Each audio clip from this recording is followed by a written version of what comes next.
يشاطرني المحبة والهياما وينثر شعره درا مضيئا لصحب طيب. أعوذ بالله من الشيطان الرجيم. بسم الله الرحمن الرحيم. الحمد لله نحمده ونستعينه ونستغفره ونعوذ بالله من شرور أنفسنا ومن سيئات أعمالنا. من يهده الله فلا مضل له ومن يضلله فلا هادي له. أشهد أن لا إله إلا الله وأشهد أن محمدا عبده ورسوله. أما بعد.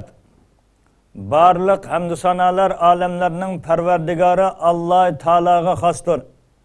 Peygamberimiz Muhammed Mustafa sallallahu aleyhi ve sellemge, aile azalarga, sahabelerge ve o zatga ta kıyametkice güzel ahlak bilen ergeşken barliq mümin Müslüman qarindoshlarga Allah'ın salamı ve berekatı bolsun. Assalamu alaikum ve rahmetullahi ve berekatuh.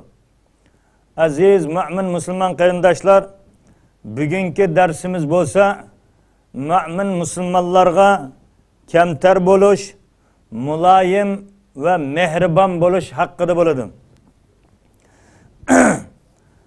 Allah Teala bu haqda mundaq deydi. Bismillahirrahmanirrahim. وَحْفِدْ جَنَاحَكَ لِمَنِ اتَّبَعَكَ مِنَ الْمُؤْمِنِينَ. Sana ergeşken müminlerge mulayim boğun dedi. Sana ergeşken müminlerge mulayim boğun.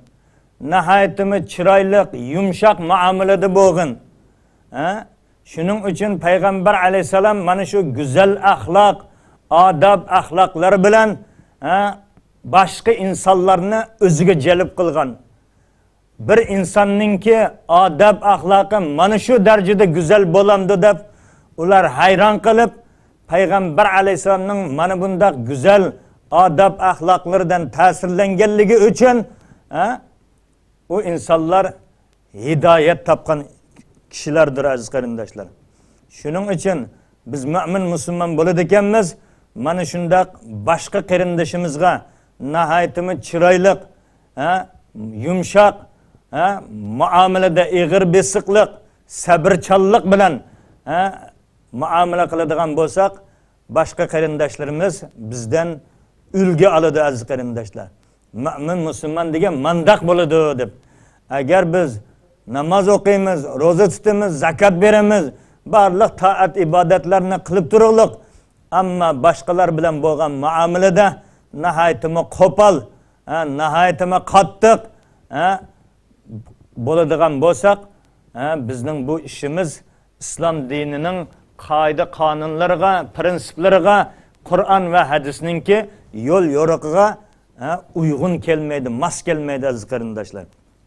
Shuning uchun eg'ir besiq bo'ladigan bo'lsak, boshqalardan yetgan aziyatlarga, ozdir ko'pdir gap so'zlarga sabr qiladigan bo'lsak, qarindoshimizni afu qiladigan bo'lsak, ularning bizga qo'pollik bilan qilgan muomalasiga yumshoqlik bilan javob qaytaradigan bo'lsak, albatta u inson bizningki qilgan ishimizdan ta'sirlanib boshqa insonlarga bundaq qo'pollik bilan muomala qilmasligiga sabab bo'lib qolishimiz mumkin aziz qarindoshlar. Shuning uchun birodarlarimizga nihoyatda chiroyli muomalada bo'laylik. Mümin Müslümanlarla emas, mümin Müslüman başka insanlarga ham o'zininki chiroyli adab ahlaqi bilan muomala qilsa, ana shu insonlarni ham o'ziga jalb qila oladi. Shu insonlarning hidoyatga kirishiga sabab bo'lib qolishi mumkin aziz qarindoshlar. Alloh taolo yana boshqa bir oyatda mundaq deydi. Bismillahirrohmanirrohim. Ya eyyuhallazina amanu men yertadda minkum an dinih fasawfa ya'ti Allahu biqaumin yuhibbuhum ve yuhibbunahu azilletin alel mu'minin a'izzetin alel kafirin. Ey iman keltirgan mu'minlar dedim. Sizlardan kimki murtad bo'ladi ekan dedi. Ya'ni mana shu islom dinidan chiqib boshqa dinlarga kirib ketadi ekan dedi. Mayli yahudiy bo'lib ketadi ekan, va yoki xristian bo'lib ketadi ekan, va yoki bir buddist bo'lib ketadi ekan dedi. Bo'lib ketishidan qat'iy nazar dedi. Allah uning o'rniga Allah fasawfa ya'tillohu biqawmin, kimki shunaqa bo'lib ketsa dedi. Allah uning o'rniga Allah ularni do'st tutadigan va yuhibbunahum, ularmi Allohni do'st tutadigan ularmi Allohni do'st tutadigan. Shuning bilan birgalikda mu'minlarga kuyimchan, nihoyatmi yumshoq muomalada bo'ladigan, kofirlarga bo'lsa nihoyatmi shafqatlik, shafqatsiz, qattiq turadigan, Allohning yo'lida jihad qiladigan va malomat qilguvchining malomatidan qo'rqmaydigan bir qavmni keltirib qo'ydi deydi. Shuning uchun aziz qarindoshlar, dunyodagi butun insonlar islom dinidan chiqib ketgan taqdirda ham Alloh taologa zarrachilik ziyon keltirolmaymiz. Va yoki aksincha butun dunyodagi insonlar nihoyatmi yaxshi mu'min musulmon bo'lib ketgan taqdirda ham Allohga zarrachilik foydamiz yetmaydi aziz qarindoshlar. Faqat Alloh taolo mana bu insonlarni o'zining mahluqi bo'lgan eng sharaflik, eng ulug' mahluqotlardan biri bo'lgan mana bu insonlarni hayoti dunyoga imtihon uchun yaratdi. Mana shu bandam mening ne'matlarimga shukrona ado qilamdi, qilmamdi. Mening amr farmonlarimni ado qilamdi, qilmamdi. Men qaytirgan ishlardan o'zini qaytiramdi, qaytirmamdi. Deb mana shu sinoq uchun uvatdi. Mana shu sinoqqa kim yaxshi o'talisa Allohning rahmatiga, mag'firatiga daxil bo'ladi. Kimki mana bu imtihondan o'talmaydigan bo'lsa, inson buni o'zidan ko'rmog'i lozim. Chunki Alloh taolo shuncha muhlatlarni berib qo'ydi, fursatlarni berib qo'ydi. Bu inson fursatlarni g'animat bilmay, o'zining nafsiga agishib, havoyi havasiga agishib, Allohga osiylik qilganligi uchun oxiratda Alloh taolo u bandasini jazolaydi aziz qarindoshlar. Shuning uchun mana bu oyatda ham aytib ekanki, azillatin alal mu'minin, mu'minlarga kuyimchan deb mu'min musulmonlarning sifatlarini maqtayotdi. Sifatlarini bayon qilyotdi. Va aizzatin alal kafirin, kafirlarga nisbatan nihoyatmi qattiq, ular shafqatsiz, rahim shafqat qilmaydi vaqti kelganda deydi. Ya'ni qanchalagan insonlar bor mana bu hayoti dunyoda, ming afsuslar bo'lsinki, mu'min musulmonlarning ziniga va kofirlarning foydasiga xizmat qiladigan insonlar bor. Bu insonlar Alloh taolaning huzuriga qandoqmi boradi aziz qarindoshlar? Mana bu hayoti dunyoda mu'min musulmonlarning ziniga, kofirlarning foydasiga xizmat qilib qilishdan Alloh taolaning o'zidan panoh so'raymiz aziz qarindoshlar. Qanchalagan insonlar bor, bu musulmondan kofir yaxshi, anda yaxshi, mandaq yaxshi deydigan, nauzubillah. Mana shunday insonlar bor. Bundaq so'zlash islom diniga hargizmi to'g'ri kelmaydi aziz qarindoshlar. Bu insonlar tavba tazarru qilmoqi lozim. Biz nima bo'lishidan qat'iy nazar mu'min musulmonlarni so'yimiz, mu'min musulmonlarga mehr shafqat qilamiz, mu'min musulmonlarga qo'limizdan kelgancha yordam qilamiz aziz qarindoshlar. Aslo va aslo kofirlarga, mu'minlarga qarshi yordamda bo'lmaymiz aziz qarindoshlar. Qanchalagan insonlar bor, mu'min musulmonlarga ziyon yetkazadi, kofirlarga foyda yetkazadi. Chekimchilik qiladi, mu'min musulmonlarni chaqadi, aytib beradi, deb beradi, tutib beradi. Mu'min musulmonlarning sirlarini oshkorlab qo'ydi kofirlarga, g'ayri dinlarga. Mana bu narsa cho'ng gunohlardan biri aziz qarindoshlar. Shuning uchun Alloh taolo mana bundaq yomon gunohlarga yo'liqib qilishdan o'zi asrasin.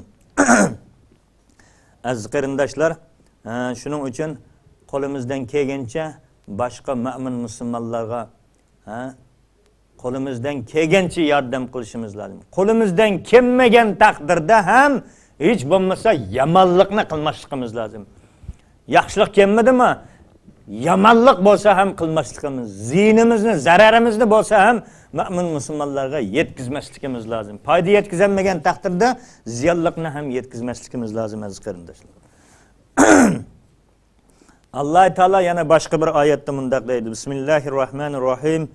Ya ayyuhan nas inna xalaqnakum min zakarin va unsa va ja'alnakum shu'uban va qabaila lita'arafu inna akramakum indallohi atqakum dedi. Ya ayyuhan nas, ey insonlar dedi Alloh taolo. Inna xalaqnakum min zakarin va unsa. Biz sizlarni er va ayoldan qilib yaratdik dedi. Ya'ni bir Odam ota va Havo onamizdan paydo qildik dedi. Hammamizninki kelgan joyimiz Odam alayhisalom bilan Havo onamizdan bu dunyoga keng tarqaldik. Ashlarning tufayli mana bu dunyoga keldik-da, shuning bilan kunlarning, oylarning, yillarning o'tishi bilan bizningki naslimiz ko'payib beraverdi. Shuning bilan oyatning davomida aytadi ekanki, "Va ja'alnakum shu'uban va qabaila lita'arafu." Sizlarni qanchilgan, nurg'unlagan millat va qabilalarga ayirib qo'ydik deydi. Qabilalar qilib yaratdik sizlarni deydi. Bir-biringlar bilan muomala qilishinglar, tonishishinglar, mana shunday qilishinglar, bir-biringlarga kirishib, mana shunday chiroyli, go'zal muomalada bo'lib yashashinglar uchun har xil millatlarga va har xil qabilalarga qilib yaratdik dedi. Shuning uchun mana bu qabilalarga qilib yaratganligi da Alloh taolaning nihoyatda cho'ng hikmati bor. Va oyatning davomida aytadi ekanki, inna akramakum indallohi atqakum. Haqiqatan eng taqvodor bo'lganinglar Allohning dargohida eng hurmatli hisoblanasizlar dedi. Ya'ni mana shunday qabilalar qilib yaratdik. Shuning uchun hey men qanida arab bo'lgan bo'lsam degan gap bo'lmaydi. Qanida men nima bo'lgan bo'lsam, turk bo'lgan bo'lsam, yoki bir pokistonlik bo'lgan bo'lsam, yoki u bo'lgan bo'lsam, yoki bu bo'lgan bo'lsam, Allohning nazarida bu narsa nima emas. Allohningki dargohida muhim bo'lgan narsa taqvodorlik. Ya'ni kimki Allohning amr farmoniga itoat qiladigan bo'lsa, Alloh taolo qaytirgan ishlardan o'zini tiyadigan bo'lsa, qaytadigan bo'lsa, kitob va sunnatga amal qiladigan bo'lsa, mana bu inson qaysi millatdan bo'lishidan qat'iy nazar, kimning naslidan bo'lishidan qat'iy nazar, mayli qul naslidan bo'lamdi, yoki oqsunyak podsholar naslidan bo'lamdi, yoki arab yoki boshqa nasldan bo'lishidan qat'iy nazar, kimki mana shunday taqvodor bo'ladigan bo'lsa, u inson Allohning dargohida eng ulug' inson, eng aziz inson hisoblanadi. Podshoning avlodi eng aziz inson hisoblanmaydi. Boyning avlodi eng aziz inson hisoblanmaydi. Madamiki uningda agar taqvodorlik bo'lmaydigan bo'lsa, agar taqvodorlikni o'zida mujassam qilgan bo'lsa, bu nur ustiga ala nur aziz qarindoshlar. Shuning uchun payg'ambar alayhisalom payg'ambar bo'lib turibliq o'zining qiziga xitob qildi ekanki, ey Fatima, amal qilgin dedi. Men payg'ambarning qizi deb qolmagan. Yana sen solih amallarni qilgin dedi aziz qarindoshlar. Masalan, ba'zi insonlar biz uning avlodimiz, biz sayyid avlodimiz, u avlodimiz, bu avlodimiz dedi. U avlod, bu avlodlar sizga hech qanday asqatmaydi aziz qarindoshlar. Nuh alayhisalomga o'zining balasi asqatmadi aziz qarindoshlar. Ey Robbim, u mening balamti. U balamni qutqizib bergin deganida Alloh taolo, ey Nuh, u sening balang bo'lgani bilan uning qilgan amali xato amal edi. G'ayri solih edi. Noto'g'ri ishni qilgan edi. Shuning uchun senda ilm bo'lmagan narsa haqida mendan so'ramagin dedi. Nuh alayhisalom o'zining payg'ambari g'arq bo'lganda aytdi ekanki, chunki jigarpori balasi Nuh alayhisalomning naslidan dunyoga kelgan aziz qarindoshlar. Shuning uchun u mening balam edi, Robbim uni qutqizib bergin degan edi. Alloh taolo u sening balang bo'lgani bilan uning qilgan amali noto'g'ri edi. Yana Alloh taologa iymon keltirmagan edi. Solih amallarni qilmagan edi aziz qarindoshlar. Shuning uchun Alloh taolo ana shu o'g'lini payg'ambarning ko'z oldida suvga g'arq qilib o'tdi aziz qarindoshlar. Shuning uchun mana bu millatlar qandaq millatlardan, qandaq bir qavmdan bo'lishidan qat'iy nazar, men bu men, biz andaq millatmiz, biz mandaq millatmiz deb faxrlanishning o'rniga Alloh taolo buyurgan ishlarni qila oldikmi, qila olmadikmi? Sunnatga amal qila oldikmi, qila olmadikmi? Mana bu haqda bahs munozara qiladigan bo'lsak, bu bizga foyda beradi. Bizningki boshqa bir millatga mansub bo'lganligimiz Allohning nazarida eng ulug' millatlarning qatoridan bo'lganligimizdan darak bermaydi aziz qarindoshlar. Shuning uchun ba'zi jahil insonlar o'zining millatini maqtab, boshqa millatlarni yerga urib, musulmon bo'lgan taqdirda ham boshqa millatlarni kamsitmaydigan mana shunday nimalar bor. Bu esa haqiqiy aqlli mu'min musulmonlarning deydigan gapi emas. Bu esa jahillarning, ilmsizlarning deydigan gapi. Bunda millatparastlikdan, shaharparastlikdan, yurtparastlikdan Alloh taolo o'zi asrasin. Chunki bu orqali biz boshqa mu'min musulmon qarindishimizning qalbiga azor beramiz, diliga azor beramiz. Dil azoridan Xudo bezordir. Bir insonning diliga azor yetkazgan insondan Alloh taolo bezordir aziz qarindoshlar. Shuning uchun bir mu'min musulmon qarindishimizning diliga azor berishdan Alloh taolaning o'zi asrasin. Bir birodarimiz bizni azroq xafa qilib qo'ygan bo'lsa, biz sabr qildigan bo'lsak, innalloha ma'as sabirin. Alloh taolo sabr qilguvchilar bilan birga degan mana bu oyatga amal qilgan bo'lamiz. Bir og'iz gapni qilib bizga azdiq yomonlikni yetkazib qo'ysa yoki ko'nglimizni og'ritib qo'ysa, darhol uning bilan gaplashmay, arazlashib, uningga adovat tutib, oylar, yillar, haftalar, kunlar adovat tutadigan bo'lsak, mana bu narsa mu'min musulmonlarning sifatidan emas. Chunki bir musulmon boshqa bir birodaridan 3 kundan ortiq adovat tutishi islomda joiz emasdir. Shuning uchun mana shunday ishlar bo'lib qolganda darhol afu so'rab, ana shu birodarimizning ko'nglini ilishga harakat qilmag'imiz lozimdir aziz qarindoshlar. Alloh taolo yana boshqa bir oyatda mundaq deydi: Bismillahirrohmanirrohim. Fala tuzakku anfusakum huwa a'lamu biman ittaqa. Sizlar o'zinglarni pok deb hisoblamanglar deydi. Alloh sizlarning ichinglarda kimningki muttaqi ekanligini nihoyat obdan biladi. Men anda yaxshi musulmonman, men manda yaxshi musulmonman deb o'zinglarni nima qilmanglar, maqtamanglar, aqlamanglar deydi. Kimningki yaxshi musulmon, kimningki yaxshi musulmon emas, kimning qalbi pok, kimning qalbi nopok ekanligini olamlarni yaratgan, olamlarning orasidagi osmon, zamin va uning orasidagi barliq sirlarning oshkora va maxfiylarning barliqidan xabardor bo'lib turadigan Alloh taolo kimningki qalbi pok, kim haqiqiy musulmon, kim haqiqiy musulmon emas, kim taqvodor, kim taqvodor emas, buni Alloh taolo nayta yaxshi biladi. Shuning uchun men andaq musulmonman, men mandaq musulmonman deb o'zimizni dunyoga nima qilmasligimiz lozim. Kishilarning orasida men andaq musulmonman, sen fosiqsan, sen usan, sen bo'lsan deb mandaq qiladigan ishlardan uzoq turmag'imiz lozim aziz qarindoshlar. Hamda Iyad ibn Himar radhiyallohu anhu qala Rasululloh sallallohu alayhi va sallam: Innalloha awha ilayya an tawada'u hatta la yafkhar ahadun ala ahad va la yabghi ahadun ala ahad. Ravahul Muslim. İbn Himar radhiyallohu anhuning mundaq deganligi rivoyat qilinadi aziz qarindoshlar. Payg'ambar alayhisalom mundaq degan ekan: Alloh taolo menga birsiga cho'ngchilik qilmaydigan, birsiga zulm qilmaydigan holatda kamtar bo'linglar deb vahiy qildi dedi. Chunki cho'ngchilik qilish Allohga yarashadi. Al mutakabbir huvalloh. cho'ngchilik qiladigan, faxrlanadigan zot Alloh taolo. Uningdan boshqa hech kim mana bu dunyoda men andaqman, men mandaqman deb cho'ngchilik qilishga haqqi yo'q. Chunki bu Allohning sifatlaridandir, insonlarga yarashmaydi. Allohning sifatini insonlarda o'zi menda bor deb o'zimni mujassam bu narsa deb da'vo qiladigan insonlar Allohning qattiq azobiga duch keladi.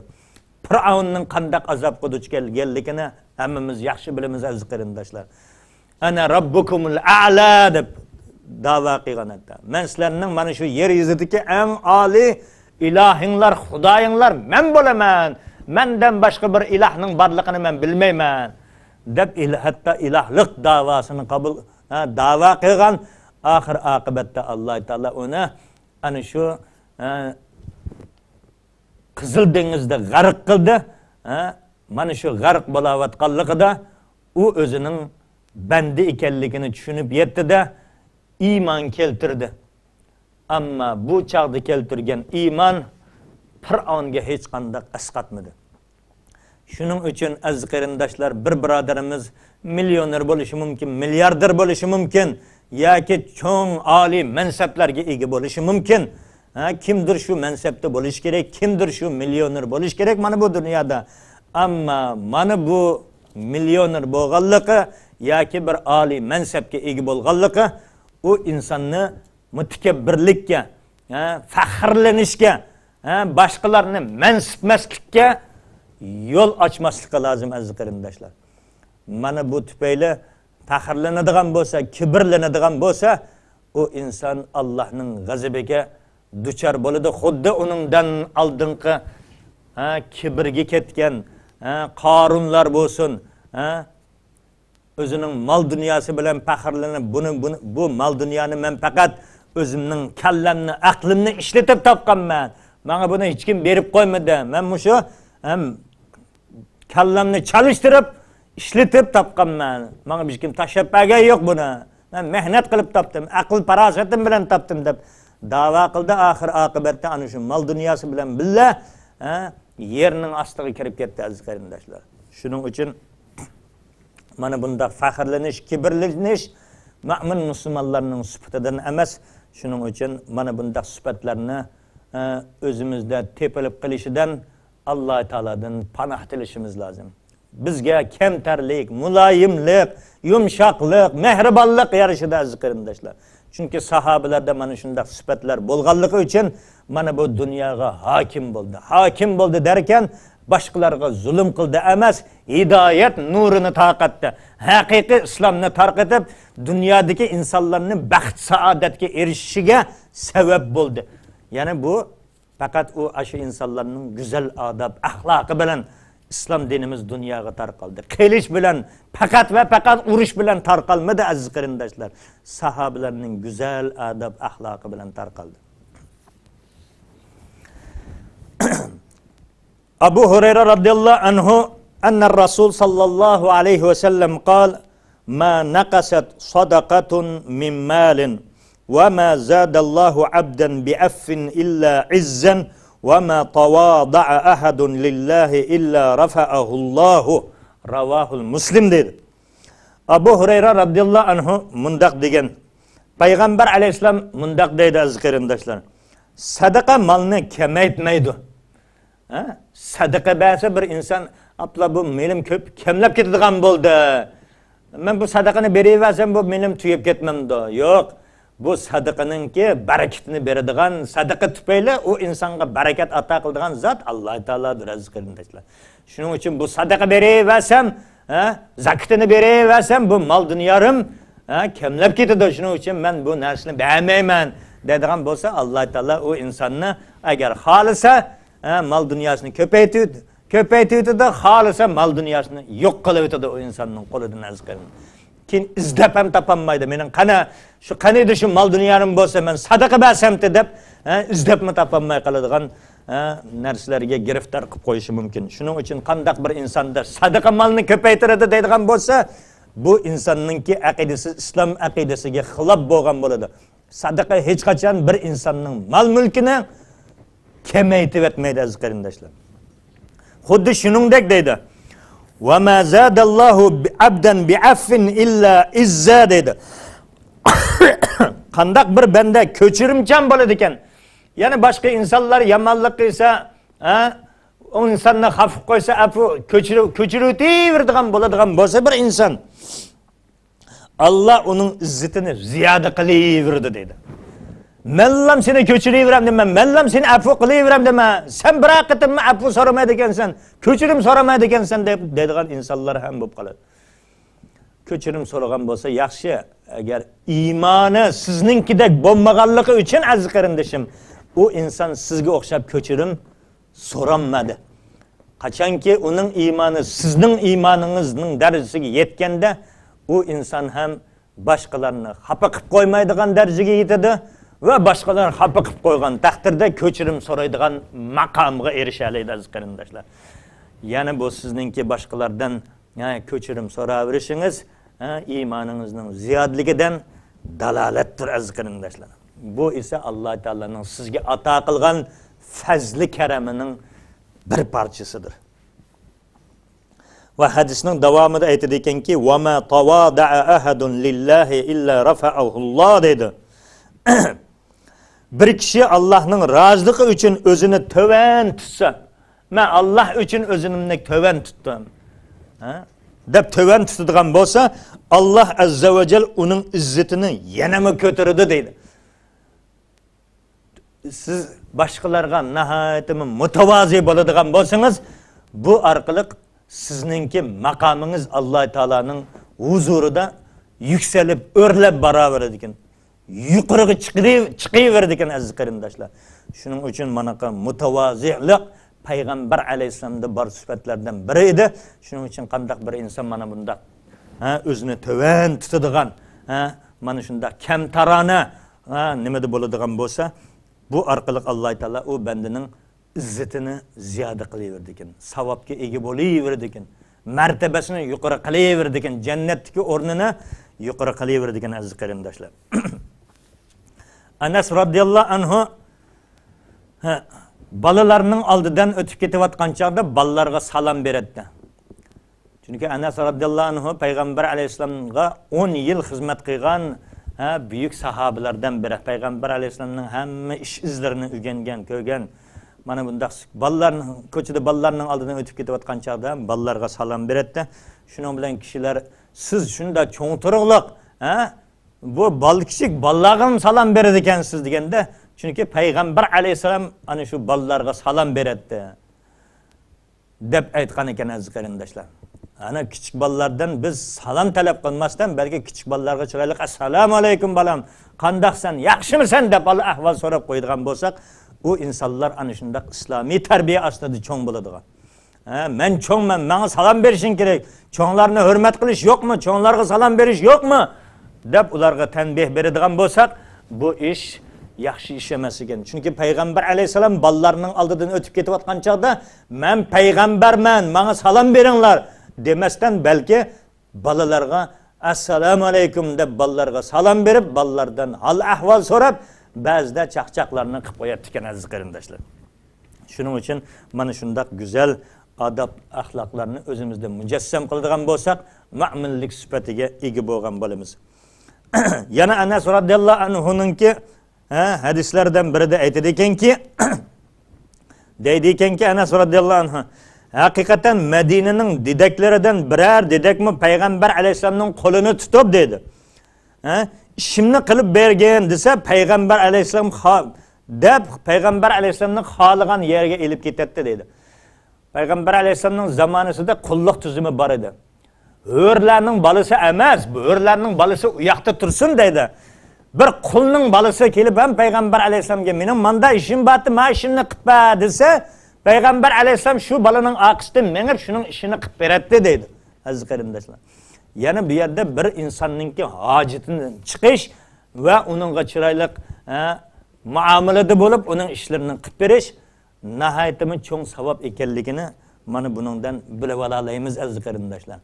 Shuning uchun aziz qarindoshlar, ba'zi qanchalagan qarindoshlarimiz bor, arzimagan bir og'iz, yarim og'iz gaplar bilan xapulab qolib, kunlab, haftalab, oylab, hatta yillab ko'rishmaydigan qarindoshlarimiz bo'ladi. Bu ish islom diniga hargizmi to'g'ri kelmaydi aziz qarindoshlar. Biz apuchan bo'lmoqimiz lozim. Biz ko'yimchan bo'lmoqimiz lozim. Biz mehribon bo'lmoqimiz lozim.